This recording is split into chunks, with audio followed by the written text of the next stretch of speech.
6 months ago, Tamworth was in the headlines when a hotel housing asylum seekers was set on fire by a mob. Violence on the streets of Tamworth as a mob 300 strong attacked a hotel housing asylum seekers. What is your view broadly on immigration? Cut it. Look after our own before anybody else. The immigrants come in here and they're held high, more higher than guys that fought for the country. Sleeping rough on the streets. There's a couple in Tamworth that I know. You really think that people who come here are getting a better deal than people who live here already? 100%. Yeah. And in what way do you think that's happening? What evidence do you kind of have for that, do you think?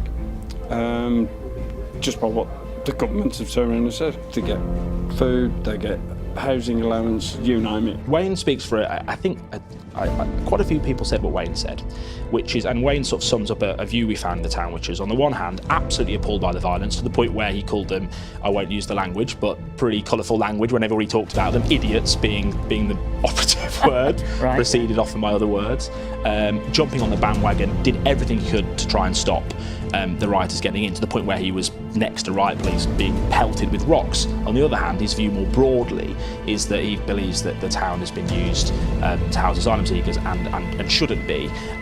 But I think to the detriment of other residents, local residents. And I think that conversation which went on, and I had a long conversation with Wayne, there is a real, I think we can maybe get onto this later, a kind of misunderstanding about asylum seekers, about who they are, what they can do, what their rights are, and I think I took from this whole experience was there is a real lack of understanding, a real lack of communication in this town, in lots of towns in the country, over what asylum is, what the application process is like, who these people are, where they're coming from, what danger they faced, a lot of conspiracy knocking around, and Wayne sort of summarised a lot of that in that conversation. You spoke to some of the asylum seekers, didn't you, who had been staying in that hotel from war-torn places like Sudan and Iraq and so on.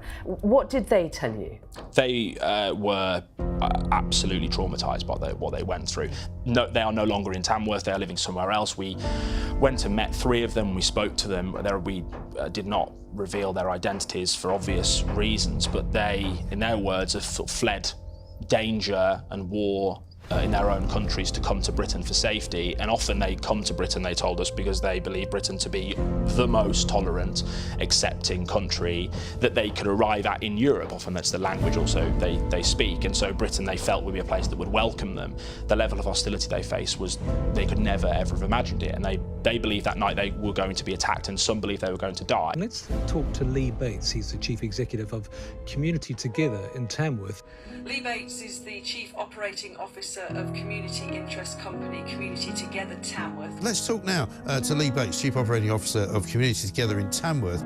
Across town at the Helping Hands Cafe, asylum seekers who can't work legally while their claims are being processed are volunteering. It's a project set up by Community Together Tamworth, and all the profit they make benefits those who live here.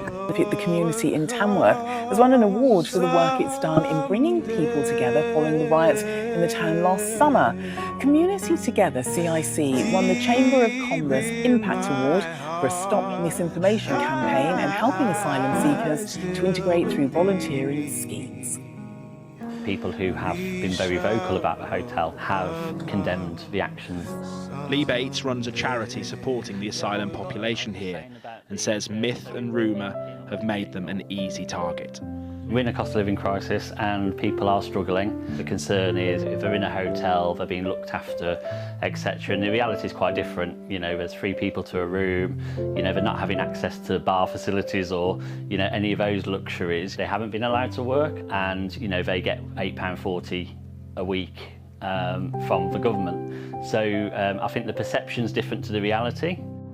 You spoke to a charity, didn't you, Community Together, who support some of these people, and they spoke to you about what took place. What was their view? What did they say? They have felt this rumbling, they've seen this rumbling, this tension kind of creeping in the last few months, and that they a guy called Lee who runs the centre was telling me how they've tried to do some outreach work in the community to try and kind of break down the barriers. Often I found that there's been a real dehumanisation of those seeking asylum. They're treated as like one homogenous block. There's a lot of misinformation, a lot of conspiracy over why they're here and what they can do, and that charity tried to do some work in the months and weeks leading up, but they started to see, I think, things online, and we'll talk about that in a moment, on social media creeping in, of people anger building around the use of the hotel.